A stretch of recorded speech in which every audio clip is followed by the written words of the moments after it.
धरती पर हिमालय जैसे विशाल पहाड़ कैसे पैदा हुए, ये सदियों से रहस्य बना हुआ है और लगातार वैज्ञानिकों ने इसके ऊपर कई रिसर्च की, लेकिन हाल ही में एक नया वैज्ञानिक शोध इस पर किया गया है, जिससे इस बात का खुलासा हुआ है कि समुद्र में करीबन 2 अरब साल पहले एक जोरदार विस्फोट से पहाड़ों के निर्माण में मदद मिली।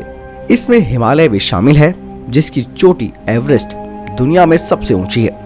रिसर्च में कहा गया है कि विस्फोट के बाद बड़ी मात्रा में प्लवक चिकना करने वाली वस्तु में बदल गया। इससे चट्टानें एक दूसरे से चिपकती चली गई। स्कॉटलैंड यूनिवर्सिटी ऑफ अबेरदीन के वैज्ञानिकों ने अपनी रिसर्च में पाया कि करीबन 2.3 अरब साल पहले ऑक्सीजन की मात्रा बहुत ज्यादा बढ़ गई, जिससे कि समुद्र पोषक तत्वों से भर गया। इसमें प्लवक का जन्म हुआ। एक बार जब प्लवक की मौत हो गई तो वो समुद्र की तलहटी में गिर गए और ग्रेफाइट का निर्माण हुआ। इस ग्रेफाइट ने पत्थरों को आपस में जोड़ने में महत्वपूर्ण भूमिका निभाई। इसके बाद करोड़ों सालों में विशालकाय पत्थर की पार्टियां एक दूसरे के ऊपर चिपकती चली गई। इससे आगे चलकर विशालकाय पहाड़ों का जन्म हुआ।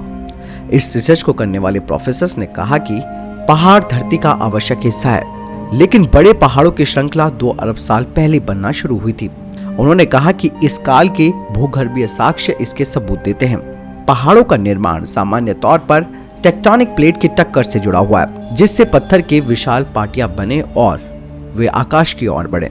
शोधकर्ताओं ने कहा कि प्लवक ने प्राकृतिक ढांचे को बनाने में महत्वपूर्ण भूमिका निभाई और ग्रेट ऑक्सीकरण की घटना वो समय काल है जब पृथ्वी के वातावरण और उथले समुद्र में ऑक्सीजन की मात्रा में बढ़ोतरी हुई। ये घटना 2.3 अरब साल पहले हुई थी। बता दें कि रिसर्च नेचर जर्नल में भी प्रकाशित हुआ है। तो दोस्तों, आपने जाना कि किस तरीके से हिमालय के विशाल पहाड़ बने हैं।